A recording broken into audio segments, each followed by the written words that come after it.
Welcome back to Thinkplus Education. A very happy Diwali to all of you. This is day 20 of our 60 days to CAT. It is the festival season, but CAT is not moving. So let's jump right into para jumbles and para summary in today's session. In the very first question, pause the video, solve it and come back. Now that you have solved it, let's have a look at how we answer this. With para jumbles, the first thing that we are always going to look at is identify what the clues are. So step 1, look for clues. The work. The is a clue because the is a definite article and a definite article's purpose is to point towards something specific. And this work most probably was mentioned somewhere already. The convergence of text and reader, again, the definite articles. So this convergence might have been spoken about, or text and reader might have been spoken about in a previous sentence. From this is a pronoun. And because I see this, I know for a fact that it has been pointed out. So the polarity has been spoken about someplace. And the literary work has 2 poles. Now, this definite article I'm not really interested in. I'm not interested in because this is introductory in nature. So it looks like an intro. So most probably that is where we will start. So what I'll do is, instead of finding for the opening sentence, I'll just assume that, okay, what if I start with option D as the opening sentence? So let me start with option D. The literary work has 2 poles, which we might call the artistic and the aesthetic. The artistic refers to the text created by the author and the aesthetic to the realization accomplished by the reader. Now, if you remember, there was this polarity here. Polarity means what? 2 ends. Don't you think we have two things here? Alright, so in some ways maybe that is what is being referred to. So one thing is for sure, D has to precede C. Maybe not next to each other, but that is how it is. The convergence of text and reader brings the literary work into existence. The convergence of text and reader, the convergence. So in some place I must have talked about it. Let's have a look and see. Okay, from this polarity, it follows that the literary work cannot be completely identical with the text or with the realization of the text, but in fact must lie halfway between the 2. Interesting. So what you see here is must lie halfway between the 2. That is, there is one thing here, there's one thing here, these 2 come here, they meet here. Isn't that the convergence we are speaking about? So one thing is also for sure. So we know that B has to follow C, not next to each other, not necessarily next to each other, right? The work is more than the text. For the text only takes on life when it is realized, and furthermore, the realization is by no means independent of the individual disposition of the reader. And you see here, text, reader. So work is more than the text and reader. So that also tells me something. I have introduced text reader only in A. That means I have to put A here. So for all practical reasons, even without reading the whole thing, I know for a fact that I will start with there are 2 poles, and then I go on to say from these 2 poles you can understand etc, etc. You claim that the work is more than the text because you need the reader, and then you say the reader and text are required to do whatever. Now, frankly speaking, I didn't have to read the whole para jumble to solve this. What I have is D, C, A, B. That is the answer. Alright, so well done, good. If you have any queries, put a comment and we'll get back to you. Now that we have solved question number 1, let's jump into question number 2. And this time around, let's see if we can solve it similarly. Yup, let's go. Step 1, Find the clues. In the central nervous system, again, there's a definite article of other animal species. So when I say other, it means that I've spoken about something different from this. So I was specific before, and I'm being vague here. So anything which precedes A has to be specific. Biologists from the University of Beirut have discovered a uniquely whatever. This is very introductory in nature because it's opening. Why is it introductory? The fact is that anything which is introductory is, well, giving you context. It's setting the tone. It's background. It could also be the foundation on which you build. So it could be any of those. So I am safely assuming that I can start with B, but that is just a proposition. They, who are these they? We just read that biologists from University of Beirut. So most probably this is the connection, and hence I know for a fact that B, C are in that direction. Remember, when I say in that direction, I'm not saying necessarily next to each other, because that I have to confirm. However, whose ability to regenerate? Of course, it's not the biologist's ability. So there has to be something else that we're talking about. We said animal species, so some other sentence has to be it. So it is definitely either in B or C. This there has to be in B or C. So let's see. Have discovered a uniquely rapid form of regeneration in injured neurons and their function in the central nervous system of zebrafish. Alright, so their ability to regenerate crucially depends on the location of the injury. That possibly refers to the zebrafish, and you say their ability to regenerate. Why did we talk about their ability to? They studied the Mothner cells, which are solely responsible for the escape behavior of the fish and previously regarded as incapable of regeneration. However, so this is one more clue that we missed. However, so I transition from there to here. What I said is they were incapable of regeneration is what earlier it was. Now we've realized that, well, they kind of regenerate. However, their regeneration is limited. So automatically you go to D. And then you're left with A. And hence the answer is B, C, D, A. Is that clear? I guess it is clear. Awesome. Now, onwards to the next question.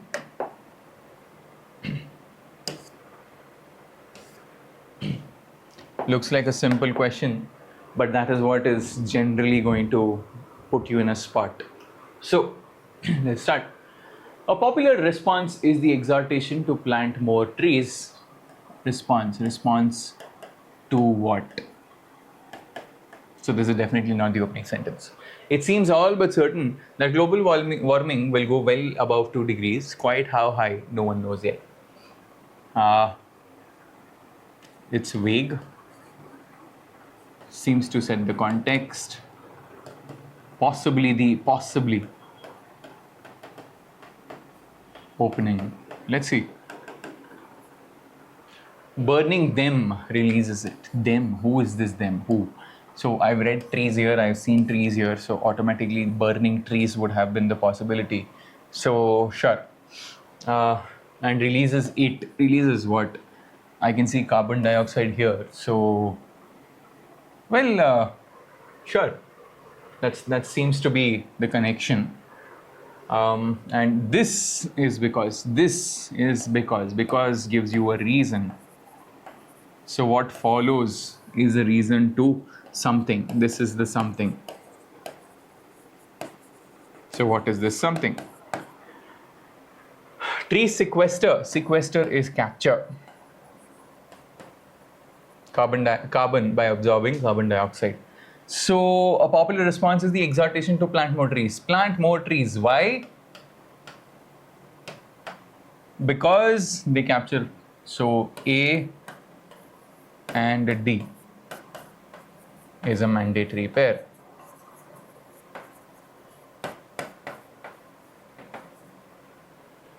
And a popular response. A response is, and plant more trees. We said to what? For what? For what? That for what is possibly because, well, global warming is happening and people want a solution for that. So B is problem. A is proposed solution. So this seems to be a very good fit. So we have BAD, and burning them releases it. Only after I mention carbon dioxide will I actually go back here. So I know for a fact that D, C in that direction. Clue number 1, clue number 2, clue number 3. I know for a fact that B has to come before A. AD is a mandatory pair, and C has to come after D, and hence the answer is BADC. Clear? All right, perfect. So that is the end of parajumbles. We have 2 para summary questions that we will be solving. I hope you were able to capture the essence of how to solve parajumbles using clues. When you use clues, it generally is going to help you, well, even without reading the whole sentence, your ability to answer them goes up. At least finding the mandatory pairs is going to be up there. All right, let's move forward.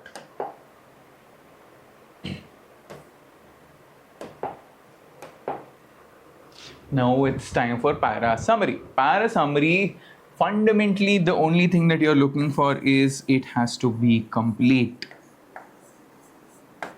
This is indispensable. It has to be complete and has to have the essence. It's got to have the essence right.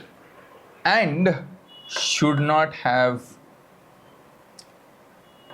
well, let's say, falsity.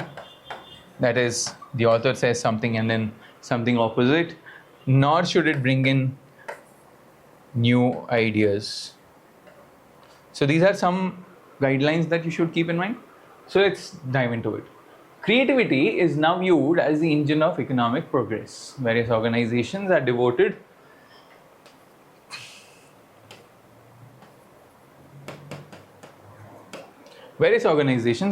to its study and promotion. There are encyclopedias and handbooks surveying creativity research.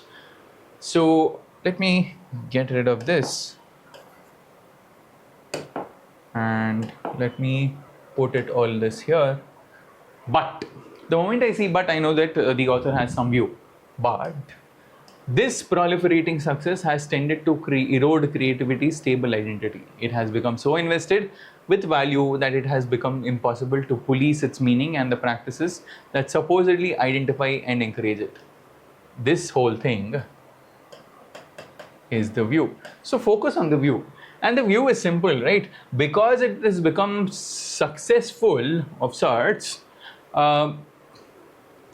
it has eroded, that is, it has killed creativity's identity. Why and how? It has killed creativity's identity because it is invested with value so much so that it is now impossible to actually define what it means and what practices actually encourage it. So now that creativity has become the mainstream, I don't know, everybody is talking about it, and it's basically killed creativity in its form. Many people and organizations committed to producing original thoughts now feel that undue obsession with the idea of creativity gets in the way of real creativity. So there are primarily 2 things here. One is 3 things. Creativity has become, well, popular because it is now viewed as the engine of economic progress. Because it's become popular, a lot of people are writing about it, researching about it, and it's cute. We now do not know, or we do not understand in all this noise what exactly is creativity. And then, because it is so skewed, the pursuit of pushing creativity is inadvertently killing creativity. That is, it's ending up killing creativity. So these are the 3 points that I would like to see in the option, in the summary. Cool. The industry that has built up around researching and what comprises and encourages creativity has destroyed the creative process itself. The industry has destroyed the process. Did the industry kill the process? The noise, there is so much noise that it is hard to identify. The industry did not kill it. This is, well, it might sound a very good answer, but I am very skeptical about it. Creativity has proliferated to the extent that is no longer a stable process, and its mutating identity has stifled the creative process. You look at this, what nonsense, no longer a stable process. It's no longer a stable process, is it? Erode creativity's stable identity. We are not even talking about process, we are talking about identity. What is this? This is absolute nonsense. This is definitely not the answer.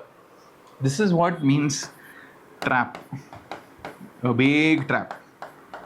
Because you see this stable, the moment you see stable, you're like, okay, stable is mentioned here, stable is mentioned there, and hence that is the answer, but not. The value assigned to creativity today has assumed such proportions that the concept itself has lost its real meaning, and this is hampering the engendering of real creativity. Engendering is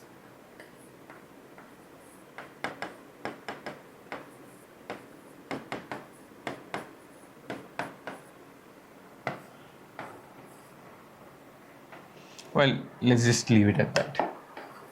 Giving birth to. As simple as, let's just keep it simple. So, creativity has become, creativity value assigned has assumed such proportions, huge, large. It's become so popular, it's become so huge that it has lost its meaning. What is its meaning? And it's also killing creativity. You see 3 points I said, 3 points here, that has to be the answer. Let's see the last one. The obsession with original thought, how it can be promoted and researched, has made it impossible for people and organizations to define the concept anymore. Obsession with original thought? Nonsense. It's not original thought, it is creativity. But you would say creativity and original thought are the same thing. But if you want to say that, let's see how it can be promoted and researched has made it impossible for people and organizations to define the concept anymore. Are people, okay fine, then what about the last part? It is killing creativity. Where is that? Where is that? It's not there, and hence this is not the answer. Answer is C, because it is A, complete, B, has the essence, C, is not bringing in falsities, D, is not introducing new ideas, and hence that's the answer. Alright, I hope you get it. Well done. If you got it right, pat your back. If you got it wrong, it's okay. Don't cry.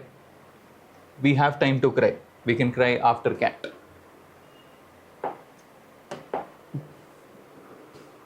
Alright, we have one more para summary. Please remember all the 4 things. Foreign peacekeepers often exist in a bubble in the poor countries in which they are deployed. They live in posh compounds, drive fancy vehicles, and distance themselves from locals. Distance here is not distance, it is separate. So it is a verb. This may be partially justified as they, as outsiders, living in constant fear, performing a job that is emotionally draining. But they are often despised by the locals, and many would like them to leave. A better solution would be bottom-up peace building, which would involve their spending more time with working communities, understanding their grievances and earning their trust rather than only meeting government officials. So this also has a couple of points to it. Point number 1 is this. Point number 1 is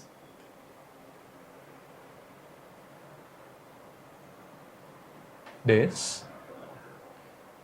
Point number 2 is this. Point number 3 is this. These are the 3 points that I would like to cover If not the 3 points, at least the first and last point should definitely be there. So let's see. The environment in poor countries has tended to make foreign peacekeeping forces live in enclaves. What nonsense. This is outright out of the game because it is irrelevant. Peacekeeping duties would be more effectively performed by local residents. Again, more effectively performed by local residents. What? What? Nonsense. No discussion about that. Irrelevant. False. Peacekeeping forces in foreign countries have tended to be aloof. Okay, aloof. Aloof is basically distant. For valid reasons, which is partially justified, but would be more effective if they worked more closely with local communities. You see, point number 1, this part. Point number 2,